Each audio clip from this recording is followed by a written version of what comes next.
അസ്സലാമു അലൈക്കും വറഹ്മത്തുള്ളാഹി. നമ്മൾ വീടുമായിട്ട് ബന്ധപ്പെട്ടുള്ള കുറേ വിഷയങ്ങൾ പറഞ്ഞിട്ടുണ്ട്. അപ്പോൾ വീടെടുക്കുമ്പം നമുക്ക് പല പ്രശ്നങ്ങളുണ്ടാവും. ഇപ്പോൾ എല്ലാവരും അഭിപ്രായം പറയും. നമ്മൾ വീടെടുക്കുമ്പോൾ ഇപ്പോൾ ഒരാൾ വീടെടുക്കുകയാണെങ്കിൽ ഒരുപാട് ആളുകൾ വന്നിട്ട് അഭിപ്രായം പറയും. ഇപ്പോൾ പണിക്കാർ കുറേ ആൾ വരും, അയൽവാസികളുണ്ടാവും, എല്ലാവരും അത് പറ്റൂല ഇത് പറ്റൂല ഇങ്ങനെ പറഞ്ഞിട്ട് ഒരുപാട് ആൾക്കാരെ കൺഫ്യൂഷനാക്കും.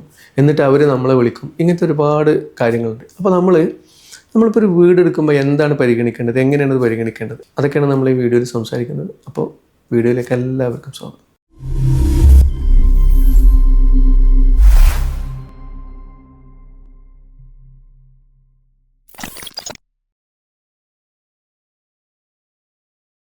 ഇപ്പം നമ്മൾ വീടെടുക്കുമ്പം സ്വാഭാവികമായിട്ടും അയൽവാസികൾ കാണാൻ വരും, മറ്റുള്ള ബന്ധുക്കൾ കാണാൻ വരും, പിന്നെ പണിക്കാർ പലതരം ആളുകൾ വരും. ഇപ്പോൾ ചില ആളുകൾ കെട്ടുന്ന ആളുകൾ ഇങ്ങനെയാണ് ചെയ്യേണ്ടത്, ഇതാണ് ഇതിൻ്റെ വാസ്തു, അല്ലെങ്കിൽ അതാണ് അങ്ങനെയാണ് ചെയ്യേണ്ടത്.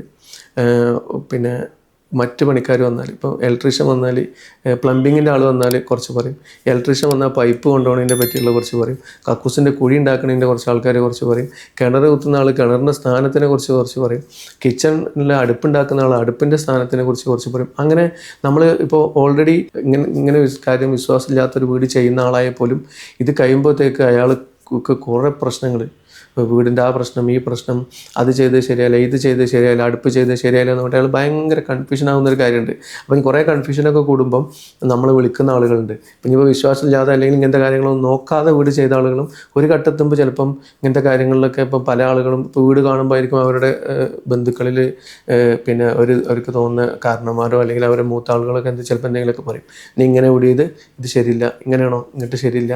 അപ്പോൾ അങ്ങനെയൊക്കെ പറയുമ്പോൾ ഭയങ്കര കൺഫ്യൂസ്ഡായിട്ട് വിളിക്കുന്ന ആളുകളുണ്ട്.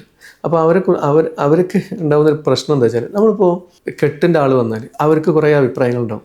ഇപ്പം ഇങ്ങോട്ട് വാതിൽ വെക്കാൻ പാടില്ല, അങ്ങോട്ട് വാതിൽ വെക്കാൻ പാടില്ല എന്നൊക്കെ പറഞ്ഞിട്ട് പല അഭിപ്രായങ്ങൾ വരും. ഞാൻ ഒരു വീടിന് പ്ലാൻ കൊടുത്തിട്ടുണ്ടായി. അപ്പോൾ വീടൊക്കെ ചെയ്തു കുറച്ച് ദിവസം കഴിഞ്ഞതിന് ശേഷം ഞാൻ അതിൻ്റെ അപ്പുറത്ത് വേറൊരു വീട്ടിലേക്ക് കുറ്റിയടിക്കാൻ വേണ്ടി വന്നു. അപ്പോൾ ഇവർ ആ കുറ്റിയടി കർമ്മത്തിൽ പങ്കെടുക്കാൻ വേണ്ടിയിട്ട് വന്നതാണ്. അപ്പോൾ അവരെന്നോട് പറഞ്ഞു, നമ്മൾ ഒന്ന് വീട്ടിൽ പോയി നോക്കാം, അവിടെ ഇപ്പോൾ ഗ്രൗണ്ട് ഫ്ലോറിൻ്റെ വാർപ്പൊക്കെ കഴിഞ്ഞു, ഫസ്റ്റ് ഫ്ലോർ കെട്ട് തുടങ്ങിയിട്ടുണ്ട്, ഏതായാലും നിങ്ങളൊന്ന് വന്ന് നോക്കി. അപ്പോൾ ഞാൻ ഏതായാലും പോകുന്ന വഴിയല്ല, ഞാൻ അടുത്ത പറമ്പല്ല, ഞാൻ അവിടെ നിന്ന് കയറി നോക്കി. അപ്പോൾ അവിടെ കയറിയപ്പോൾ തന്നെ എനിക്ക് മനസ്സിലായി ഇതിൻ്റെ ഫ്രണ്ട് ഡോർ വെച്ച് ശരിയല്ല. അപ്പോൾ ഞാൻ ഇവരോട് ചോദിച്ചു, നമ്മൾ പ്ലാൻ ഇവിടെ? അപ്പോൾ അവർ പ്ലാൻ എടുത്ത് കൊണ്ടുവന്നു. അപ്പോൾ ഫ്രണ്ട് ഡോർ ഇവിടെ അല്ലല്ലോ, ഇപ്പുറത്തെ ഭാഗത്താണല്ലോ. അപ്പോൾ പണിക്കാരൻ മേലെ തന്നെ. അപ്പോൾ ഈ ഉടമസ്ഥന് ഇത് അറിഞ്ഞിട്ടില്ല, ഈ ഡോറ് മാറി കയറി. അപ്പോൾ പണിക്കാരൻ വന്നു. പണിക്കാരനോട് ഞാൻ ചോദിച്ചത് എന്താ ഫ്രണ്ട് ഡോറ് ഇങ്ങോട്ട് നീക്കി വെച്ചിന്. അപ്പം അവന് അറിയാതെ അങ്ങനെ കെട്ടിപ്പോയതാണ്. പക്ഷേ അവരതും പിന്നെ മാറ്റി കെട്ടാനോ പണിക്കാരെ ഉടമസ്ഥനോട് പറഞ്ഞിട്ടില്ല, ഉടമസ്ഥനത് മാറ്റി കെട്ടിയിട്ടില്ല. അപ്പോൾ ഉണ്ടാകുന്നൊരു പ്രശ്നം എന്താ വെച്ചാൽ, അവിടെ വെക്കുമ്പോഴുള്ളൊരു പ്രശ്നം, നമ്മൾ ഡബിൾ ഡോറ് ചെയ്യുകയാണെങ്കിൽ അവിടെ ഇപ്പുറത്തെ റൂമിൻ്റെ ഒരു ഡോറും കൂടി വരുന്നതുകൊണ്ട് നമുക്കൊരു ഡോറ് തുറക്കുമ്പോൾ മറ്റേ ഡോർ അടഞ്ഞു പോകുന്നൊരു പ്രശ്നം വരും. അപ്പോൾ ഡോറ് കൃത്യമായ അളവുകളിൽ, ഇപ്പോൾ നമ്മളൊരു പ്ലാൻ ഒരു എഞ്ചിനീയർ ചെയ്ത് കഴിഞ്ഞാൽ അത് എവിടെയാണ് വെക്കേണ്ടത്, അതിനൊരു കൃത്യമായ സ്ഥാനം ഉണ്ടാവും. ഇനിയിപ്പോൾ അതല്ല, നമ്മൾ ഒരു പ്ലാൻ ഒരാൾക്ക് ചെയ്ത് കൊടുക്കുകയാണെങ്കിൽ അത് കൃത്യമായിട്ട് നോക്കിയിട്ടായിരിക്കും ചെയ്യുക. അപ്പോൾ അത് കൃത്യമായ സ്ഥാനത്ത് വെക്കുക എന്നുള്ളൊരു പ്രധാന കാര്യം. ഇനിയിപ്പോൾ ചില ആളുകളുണ്ട്, കെട്ടേറെ പണി മാത്രം എടുക്കില്ല, ഈ വാതിൽ ഇങ്ങോട്ട് വെച്ചാൽ പ്രശ്നമാണ്, അങ്ങോട്ട് വെച്ചാൽ പ്രശ്നമാണെന്ന് പറഞ്ഞിട്ട് ഉടമസ്ഥന് ഭയങ്കര കൺഫ്യൂഷൻ ഉണ്ടാക്കുന്ന കെട്ടേറുണ്ട്. അപ്പോൾ നമ്മൾ പറയേണ്ടത് വെച്ചാൽ, നിങ്ങൾക്ക് ഇനിയിപ്പോൾ ഇത് നോക്കണമെന്നുണ്ടെങ്കിൽ നിങ്ങൾ കൃത്യമായിട്ട് ഒരാളെ ഫോളോ ചെയ്യുക, അയാളോട് കാര്യങ്ങളൊക്കെ മനസ്സിലാക്കുക, അവിടെ ചോദിച്ച് മനസ്സിലാക്കിയിട്ട് കിട്ടുക.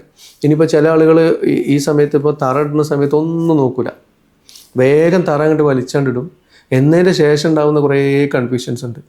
അപ്പോഴായിരിക്കും അത് ശരിയില്ല, അത് ശരിയില്ല, കിച്ചൺ ഇവിടെയാണോ അവിടെയാണോ എന്ന് പറഞ്ഞിട്ട് ഓടുന്ന കുറേ ആളുകൾ. പിന്നെ ഇനി ചില ആളുകളുണ്ട്, പ്ലാനിലൊന്നും മനസ്സിലായിട്ടുണ്ടാവില്ല, ഉടമസ്ഥന് മനസ്സിലായിട്ടുണ്ടാവില്ല. ഇപ്പോൾ എൻ്റെ അടുത്ത് മിനിയാന്നൊരു പ്ലാൻ ഒന്നുണ്ടായി. അപ്പോൾ അതിൽ എനിക്ക് ഉറപ്പാണ് അവിടെ ഡൈനിങ് ടേബിൾ ഇട്ടാൽ ഇവർക്ക് ഉപയോഗിക്കാനൊരു സ്ഥലം ഉണ്ടാവില്ല. അതേപോലെ കിച്ചണിൽ മതിയായ ഐറ്റംസ് വെക്കാനുള്ള സൗകര്യങ്ങളും ആ കിച്ചണിലില്ല. അപ്പോൾ ഞാനിവരോട് പറഞ്ഞു, നിങ്ങളിനിപ്പോൾ ഏതായാലും ഇതിൻ്റെ കിച്ചൺ ഒന്നും കൂടി കൃത്യമായിട്ട് വരച്ചോ. അപ്പോൾ ഇവരോട് നിങ്ങൾ നല്ല പണി അറിയുന്ന ഒരു ആൾക്ക് ഇത് വരയ്ക്കാൻ വേണ്ടിയിട്ട് കൊടുക്കുക. അപ്പോൾ അത് ഏതൊരു കോൺട്രാക്ടർക്ക് ഏൽപ്പിച്ച് അയാളാണ് വരച്ചത്. നമ്മളെല്ലാവരോടും നമുക്ക് പറയാനുള്ള കാര്യം എന്ന് വെച്ചാൽ, നമ്മൾ പ്ലാൻ വരയ്ക്കാൻ ഒരു കൃത്യമായിട്ട് അറിയുന്ന ഒരു ആർക്കിടെക്റ്റിനോ ഒരു എഞ്ചിനീയർക്കോ ആണ് കൊടുക്കേണ്ടത്, അല്ലെങ്കിൽ കൃത്യമായിട്ട് ചെയ്യുന്ന ആളുകൾ.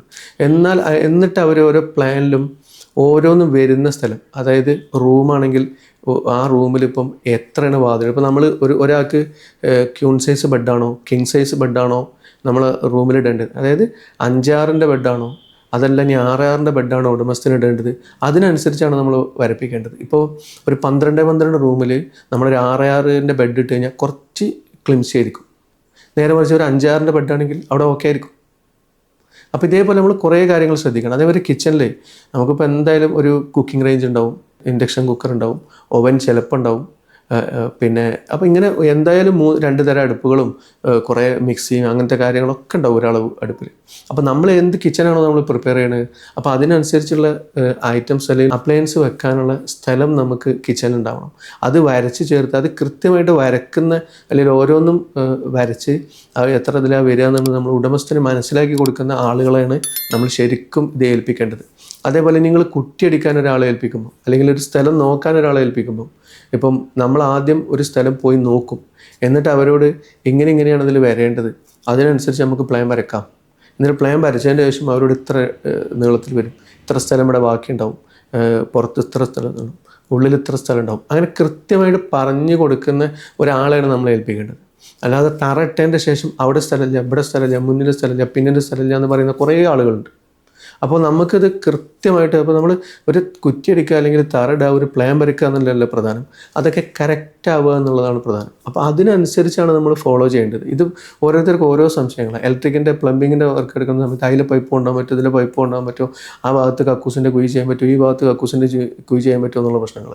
അതേപോലെ തറയിട്ടതിന് ശേഷം കിണർ വയ്ക്കും, എന്നിട്ട് കിണർ അവിടെ ചെയ്യാൻ പറ്റുമോ, ഇവിടെ ചെയ്യാൻ പറ്റുമോ, അവിടെ ബാത്റൂമല്ലേ, ഇവിടെ ഇതല്ലേ, അവിടെ കിണറല്ലേ, അവിടെ കിച്ചണല്ലേ, അവിടെ അടുപ്പല്ലേ എന്ന് പറഞ്ഞിട്ട് ആ കൺഫ്യൂഷൻ. അല്ലെങ്കിൽ ഈ കിച്ചണിൽ അടുപ്പ് ചെയ്യുന്ന സമയത്ത് ഗ്യാസിൻ്റെ അടുപ്പ് ഇവിടെ വെക്കും, മറ്റേ നമ്മളെ കറണ്ടിൻ്റെ അടുപ്പ് ഇവിടെ വെക്കും, അങ്ങനെയുള്ള ഒരുപാട് കൺഫ്യൂഷൻസ് ആണ്. അപ്പോൾ ഇങ്ങനത്തെ പ്രശ്നങ്ങളൊക്കെ നമുക്ക് എപ്പോഴാണ് വരുന്നത്, നമ്മൾ കൃത്യമായിട്ട് ഫോളോ ചെയ്ത് അല്ലെങ്കിൽ കൃത്യമായിട്ട് അതിനെ സമീപിക്കാതിരിക്കുമ്പോഴാണ് നമുക്കിങ്ങനെ ഒരു പ്രശ്നം വരുന്നത്. ഇപ്പോൾ നമ്മളൊരു പ്ലാന് നമ്മളെടുത്ത് നോക്കിയാൽ നമ്മൾ അതിലെ എല്ലാ സാധനങ്ങളും കറക്റ്റ് വരച്ചിട്ടുണ്ടാവും. ഇപ്പോൾ നമ്മൾ പിന്നെ എന്തൊക്കെയാണ് ഒരു റൂമിൽ പാലിക്കേണ്ടത്, എന്തൊക്കെയാണ് ഒരു റൂമിൽ നമ്മൾ ഇടുക, നമ്മളൊരു റൂമിൽ എന്തൊക്കെ ഇടും. ഇപ്പോൾ നമ്മൾ ലിവിങ്, അവിടെ നമ്മൾ എന്തെല്ലാമാണ് ഉദ്ദേശിക്കുന്നത്, TV വെക്കാൻ സ്റ്റാൻഡ് ഉണ്ടാക്കുന്നുണ്ടെങ്കിൽ അതെവിടെ ചെയ്യും, അതൊരു ഇൻറ്റീരിയർ സ്പേസ് ആയിട്ട് ചെയ്യുകയാണെങ്കിൽ അതെങ്ങനെ ചെയ്യണം, അത് ഉടമസ്ഥന് പറഞ്ഞു കൊടുക്കണം. അത് ഇവിടെ നമുക്ക് ഇങ്ങനെ ചെയ്യേണ്ടതെന്നുള്ള ആ TV വരക്കും, അതിൻ്റെ ഇൻറ്റീരിയർ ഡിസൈനിങ്ങിൻ്റെ ഒരു 2D ഡ്രോയിങ്ങെങ്കിലും അവിടെ വരച്ച് ചേർക്കും. എങ്ങനെയാണ് സോഫ ഇടേണ്ടത്, സോഫൻ്റെ കറക്റ്റ് അളവിൽ ഇപ്പം ഉടമസ്ഥന് മനസ്സിലാവുന്ന രീതിയിൽ ആർക്കിടെക്റ്റ് എങ്ങനെയാണോ ഇത് ചെയ്തിട്ടുള്ളത് അല്ലെങ്കിൽ എഞ്ചിനീയർ എങ്ങനെ ചെയ്തിട്ടുണ്ട് അത് കൃത്യമായിട്ട് വരച്ച് ചേർക്കണം. ജനൽ വെക്കുമ്പം 3 കള്ളിയാണോ 4 കള്ളിയാണോ ആ ജനലിൻ്റെ കൃത്യമായ അളവ് നമ്മൾ രേഖപ്പെടുത്തണം. ഇങ്ങനെ ഒരുപാട് കാര്യങ്ങൾ നമ്മൾ കൃത്യമായിട്ട് രേഖപ്പെടുത്തണം. ഒരു കിച്ചൻ്റെ ലേ ഔട്ട് ആകുമ്പം അതിൽ ഓരോ സാധനങ്ങളും എവിടെ വരുന്നത് അത് കൃത്യമായിട്ട് ലേ ഔട്ടിൽ ചെയ്യണം. ഫ്രിഡ്ജ് മുതൽ സിങ്ക് മുതൽ എല്ലാ കാര്യങ്ങളും ചെയ്യും. വാഷിംഗ് മെഷീനൊക്കെ വരുന്നുണ്ടെങ്കിൽ നമ്മളൊരു വർക്ക് ഏരിയ ഉണ്ടാക്കണമെങ്കിൽ അതെങ്ങനെയാണ് വേണ്ടത്, വർക്ക് ഏരിയയിൽ എന്താണ് ഉടമസ്ഥൻ ചെയ്യുന്നത്, ഇതൊക്കെ കൃത്യമായിട്ട് നമുക്കൊരു ആർക്കിടെക്റ്റിനോട് പറഞ്ഞു കൊടുക്കുക, അത് കൃത്യമായിട്ട് വരപ്പിക്കാം. നമ്മളിപ്പോൾ ചില ആളുകളുടെ നമ്മൾ പ്ലാൻ വരക്കും, നമ്മൾ പോയി നോക്കും, അപ്പോൾ അവരോട് ഒരു മാറ്റം വരുത്താൻ പറയും, ഒരു മാറ്റം വരുത്തും. അപ്പോൾ നമ്മൾ ആ മാറ്റം ശരിയായിട്ടില്ല, ഇങ്ങനെയാണ് വരേണ്ടതെന്ന് പറയുമ്പോൾ അവർ എന്നാൽ നിങ്ങൾ തന്നെ ഒന്ന് വരച്ചു തരും, ഞാൻ അയാളോട് 2-3 വട്ടം ഞാൻ മാറ്റിയെടുത്തു, അപ്പോൾ അയാൾക്കൊരു പിന്നെ ആലോചിക്കാം, അവർ പറഞ്ഞാൽ ഇനി മാറ്റി തരൂല എന്ന് പറഞ്ഞിട്ടാണ് എനിക്ക് തന്നത്. അപ്പോൾ അതെന്ത് സംസാരം നിങ്ങൾക്ക് മനസ്സിലായില്ല. നമ്മളൊരാൾക്ക് ഒരു പൈസ കൊടുത്തൊരു കാര്യം ഏൽപ്പിക്കുമ്പോൾ നമുക്ക് ഇഷ്ടപ്പെട്ട രീതിയിലാവുക എന്നുള്ളതൊരു പ്രധാനമാണ്.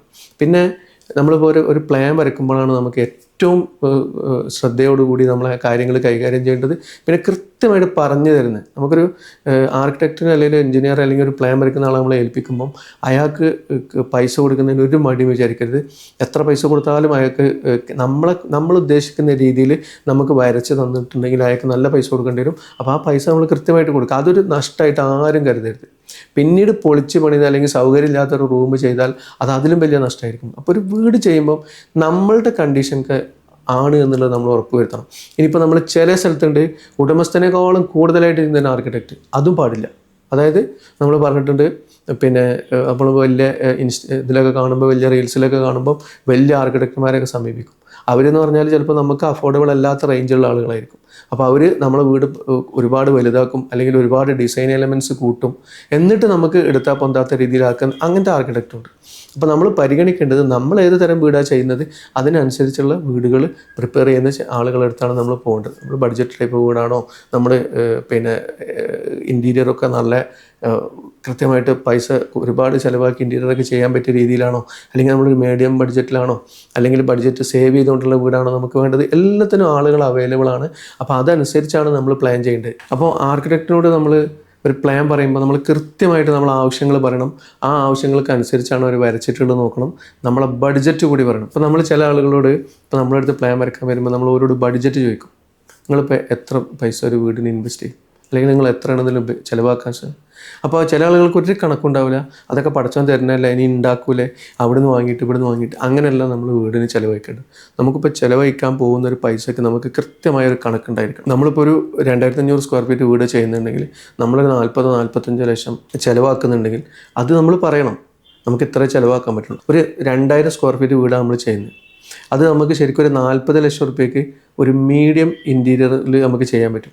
ഇനി അത് തന്നെ ഒരു 45 ലക്ഷം രൂപക്ക് കുറച്ചും കൂടി ഇൻറ്റീരിയർ കൂട്ടിയിട്ട് ചെയ്യാൻ പറ്റും.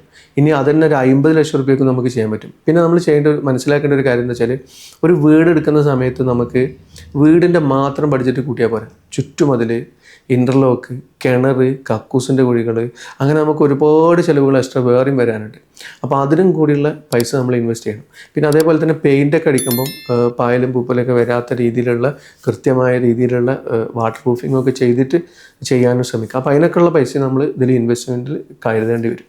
അപ്പോൾ കൃത്യമായിട്ട് നമ്മളൊരു പ്ലാൻ ചെയ്യുമ്പം ആ പ്ലാനിന് കൊടുക്കുന്ന പൈസ കൂടുതലല്ല. അപ്പോൾ ഇനി നിങ്ങൾക്ക് പ്ലാനൊക്കെ ചെയ്ത് അതേപോലെ തന്നെ നിങ്ങൾക്കൊരു കൃത്യമായ വാസ്തു ഒക്കെ പരിഗണിച്ച് പിന്നീട് കൺഫ്യൂഷൻ ഇല്ലാത്ത ഒരു പ്ലാനാണ് വേണ്ടതെന്നുണ്ടെങ്കിൽ നിങ്ങൾക്ക് നമ്മളെ സമീപിക്കാവുന്നതാണ്. നമ്മളെ സ്ഥാപനം പറമ്പിൽ പീടികയാണ്. നമ്മൾ എല്ലാ പഞ്ചായത്ത് അടക്കമുള്ള എല്ലാ കാര്യങ്ങളും നമ്മൾ ചെയ്തിട്ട് തങ്ങൾ ഹോംസ് എന്ന് പറയുന്ന നമ്മളെ സ്ഥാപനമുണ്ട്. അപ്പോൾ ഞാൻ പറഞ്ഞു വരുന്നത് എന്താ വെച്ചാൽ, നമ്മൾ ഒരു ആർക്കിടെക്റ്റിനോ അല്ലെങ്കിൽ ഒരു എഞ്ചിനീയർക്കോ ഒരാളെ കൃത്യമായിട്ട് നമ്മൾ സമീപിക്കുകയാണെങ്കിൽ നമ്മൾ ആവശ്യങ്ങൾ അവരോട് പറയണം. ഇപ്പം ചില എഞ്ചിനീയേഴ്സ്, വളരെ ചുരുക്കം ചില എഞ്ചിനീയേഴ്സ് ചിലപ്പം വാസ്തു ഒന്നും നോക്കേണ്ട ആവശ്യമൊന്നുമില്ല. അല്ലെങ്കിൽ ഇപ്പം ആർക്കെങ്കിലും ഇപ്പോൾ കന്നിമൂല വിശ്വാസമുള്ള ഒരാളോട് അയാൾ കന്നിമൂലൻ്റെ അവിടെ അത് വേണ്ടെന്ന് പറഞ്ഞാൽ അതൊന്നും ശരിയില്ല, അത് അങ്ങനെയാണ്, അത് ഇങ്ങനെയാണ്, ആ ഉസ്താദ് പറഞ്ഞു എന്നൊക്കെ പറഞ്ഞിട്ട് അവരെ കൺഫ്യൂഷൻ ആക്കുന്ന ആളുണ്ട്. പക്ഷെ ഞാൻ പറയുന്നത് അങ്ങനെയല്ല. പാർട്ടിക്ക് വേണമെന്നുണ്ടെങ്കിൽ അതിന് നമ്മൾ നിൽക്കാൻ, പാർട്ടിൻ്റെ സൗകര്യത്തിനാണല്ലോ നമ്മൾ വീട് ചെയ്യുന്നത്, നമ്മളെ സൗകര്യത്തിനല്ലല്ലോ.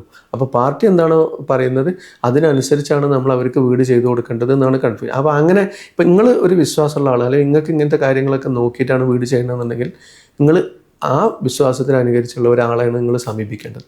ഇപ്പം ഞാൻ എൻ്റെ വീടിൻ്റെ പണി നടന്നുകൊണ്ടിരിക്കുന്നുണ്ട്. അപ്പോൾ നമ്മൾ പെയിൻറ്റിൻ്റെ കുറേ ആളുകളെ സമീപിച്ചു. അപ്പോൾ ഞാൻ പുറം ചുമരിൽ വൈറ്റ് സിമെൻറ്റ് ഒഴിവാക്കിയിട്ട് നമ്മൾ നേരിട്ട് വാട്ടർ പ്രൂഫ്, അതായത് ഡോക്ടർ ഫിക്സിറ്റിൻ്റെ പ്രൈം സീലും ഒരു കോട്ടും, പിന്നീട് അതിൻ്റെ മേലെ ഡോക്ടർ ഫിക്സിറ്റിൻ്റെ തന്നെ റെയിൻ കോട്ടും അടിച്ചിട്ട് നേരിട്ട് പെയിൻ്റ് അടിക്കാനാണ് തീരുമാനിച്ചിട്ടുള്ളത്. അത് പ്രൈം സീൽ മൊത്തം അടിച്ചിട്ട് പൊട്ടിയിടുക. ഇപ്പോൾ പൊട്ടിയിടാത്ത ഭാഗങ്ങളാണെങ്കിൽ അതിൻ്റെ മേലെ പിന്നെ ഒരു റെയിൻ കോട്ടും കൂടി അടിച്ചതിന് ശേഷം കവറിങ്ങിന് വേണ്ടിയിട്ട് 1-2 കോട്ട് കവറിങ്ങിനനുസരിച്ച് അടിച്ചതിൻ്റെ ശേഷം അതിൻ്റെ മേലെ കളറ് അടിക്കാനാണ് ഞാൻ ഉദ്ദേശിച്ചിട്ടുള്ളത്. പിന്നെ സാധാ പെയിൻ്റ് അടിക്കാനാണ് ഉദ്ദേശിച്ചത്. അപ്പോൾ ഞാനൊരു പിന്നെ പെയിൻറ്റുകാരനോട് പറഞ്ഞ സമയത്ത് അവരത് സമ്മതിച്ചു, നമുക്ക് അങ്ങനെ ചെയ്യാൻ തങ്ങളെന്ന് പറഞ്ഞിട്ട് അവരത് ഓക്കെ. വേറൊരു പെയിൻറ്റുകാരനോട് ഞാൻ ചോദിച്ചപ്പം അയാൾ പിന്നെ ഭയങ്കര തർക്കം, അയാൾക്കത് ചെയ്യാൻ പറ്റില്ല, നമ്മൾ വർഷങ്ങളായിട്ട് ഇങ്ങനെയാണ് ചെയ്യുക, വൈറ്റ് സിമെൻറ്റ് അടിച്ച് അതിൻ്റെ മേലെ ഇങ്ങനെ അടിച്ചപ്പോൾ ഞാൻ പറഞ്ഞു അങ്ങനെ വേണ്ട, നമുക്ക് ഇങ്ങനെയും ചെയ്തു നോക്കാമല്ലോ. വൈറ്റ് സിമെൻറ്റിന് ഇപ്പം നമ്മൾ വൈറ്റ് സിമെൻറ്റ് അടിക്കുക എന്ന് പറഞ്ഞാൽ 2 മാസമൊക്കെ വൈറ്റ് സിമെൻറ്റ് അടിച്ച് അവിടെ വെക്കണം. പിന്നെ വൈറ്റ് സിമെൻറ്റ് അടിക്കുമ്പോൾ മഴയൊന്നും ഇല്ലാത്ത സമയത്ത് അടിക്കണം. അത് കുറച്ച് പിന്നെ നല്ല ആ സിമെൻറ്റിൻ്റെ പിടുത്തം കറക്റ്റ് കിട്ടണം. അപ്പോൾ നമുക്കിപ്പം മഴക്കാലം ആയതുകൊണ്ട് തന്നെ നമുക്ക് ഇങ്ങനെ ചെയ്യാമെന്ന് പറഞ്ഞപ്പോൾ അയാൾ സമ്മതിക്കുന്നില്ല. അയാൾ ഇങ്ങനെയാണ് വർഷങ്ങളടിച്ച്. അപ്പം നമ്മൾ അയാളെ ഡ്രോപ്പ് ചെയ്തിട്ട് വേറൊരാൾക്ക് കൊടുത്ത്, നമ്മൾ പറയുന്നത് കേൾക്കുന്ന ഒരാൾക്ക് കൊടുത്ത്. കാരണം നമുക്ക് എങ്ങനെയാണോ ആവശ്യം അതാണ് നമ്മൾ ചെയ്യേണ്ടത്.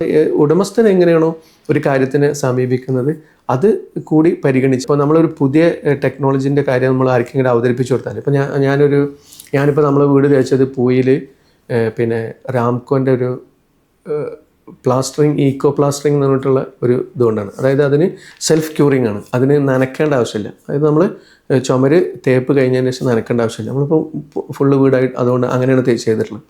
അപ്പോൾ അത് ഞാൻ ഒരാളോട് പറഞ്ഞു, നിങ്ങൾ ഇത് ചെയ്ത് നോക്കി, ഒരു സ്ഥാനമാണ് ഇത് ചെയ്ത് നോക്കി, ഇത് കുറച്ചും കൂടിയും സുഖമാണ്, നമുക്ക് കുറച്ചൊരു 20-30 റുപ്യ ചാക്കുമല് വില അധികം ഉണ്ടെങ്കിലും നമുക്ക് നനക്കേണ്ട ഒരു പ്രശ്നമില്ല. അപ്പോൾ നനക്കുക എന്ന് പറയുമ്പോൾ അതിനൊരു ഒരുപാട് പ്രശ്നങ്ങളുണ്ടല്ലോ. നനക്കുമ്പം നമ്മളൊരാളെ ഏൽപ്പിക്കണം, അയാൾ കൃത്യമായിട്ട് വരണം, അല്ലെങ്കിൽ നമ്മൾ തന്നെ പോയി നനക്കണം, മേലൊന്നായിട്ട് നനയും ചുമര് നനക്കുമ്പോൾ.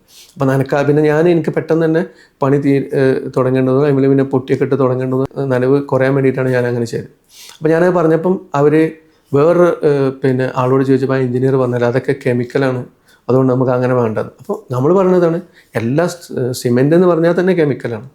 അപ്പോൾ നമുക്ക് ഇങ്ങനെയുള്ള പുതിയ ഐഡിയാസ് വരുമ്പോൾ അല്ലെങ്കിൽ പുതിയ നമ്മൾ വർഷങ്ങളായിട്ട് ചെയ്യുന്ന ചില കാര്യങ്ങളിൽ നിന്ന് മാറി പുതിയ കാര്യങ്ങൾ വരുമ്പോൾ നമുക്ക് സ്വീകരിക്കാനുള്ള ശ്രമങ്ങളും നമ്മൾ നടത്താം. അപ്പോൾ ഒരു വീട് നമ്മൾ ചെയ്യുകയാണെന്നുണ്ടെങ്കിൽ നമ്മൾ കൃത്യമായിട്ട് അതിന് അറിവുള്ള കൃത്യമായിട്ട് കാര്യങ്ങൾ മനസ്സിലാക്കി ചെയ്യുന്ന ആളുകളെ സമീപിക്കാൻ എപ്പോഴും ശ്രമിക്കുക. ഇപ്പോൾ പ്ലാനിന് പൈസ കൊടുക്കുന്നത് ഒരു നഷ്ടമില്ല. പ്ലാൻ കൃത്യമാവും. അപ്പോൾ നമ്മളെ പ്ലാനിലൊക്കെ നമ്മൾ എല്ലാ കാര്യങ്ങളും എവിടെ A to Z എങ്ങനെയാണ് വരേണ്ടതെന്നുള്ളതിന് കൃത്യമായിട്ട് അടയാളപ്പെടുത്തിയിട്ടുണ്ടാവും. അപ്പോൾ അങ്ങനെ അടയാളപ്പെടുത്തി എല്ലാ കാര്യങ്ങളും ചോദിച്ച് മനസ്സിലാക്കാൻ പറ്റുന്ന ആളുകളെ എപ്പോഴും സമീപിക്കാനുള്ള ശ്രമങ്ങൾ നിങ്ങൾ നടത്താം. അപ്പോൾ ഇൻഷാ അല്ലാഹ് പറഞ്ഞ കാര്യങ്ങളൊക്കെ എല്ലാവർക്കും മനസ്സിലായി എന്ന് കരുതുന്നു. വീഡിയോ ഇഷ്ടപ്പെട്ടവർ ലൈക്ക് ചെയ്യുക, ഷെയർ ചെയ്യുക, സബ്സ്ക്രൈബ് ചെയ്യുന്ന കാര്യം പരിഗണിക്കുക. അപ്പോൾ ഇൻഷാ അല്ലാഹ് അടുത്തൊരു വീഡിയോയിൽ കാണുന്നവരെ അസ്സലാമു അലൈക്കും വറഹ്മത്തുള്ളാഹി.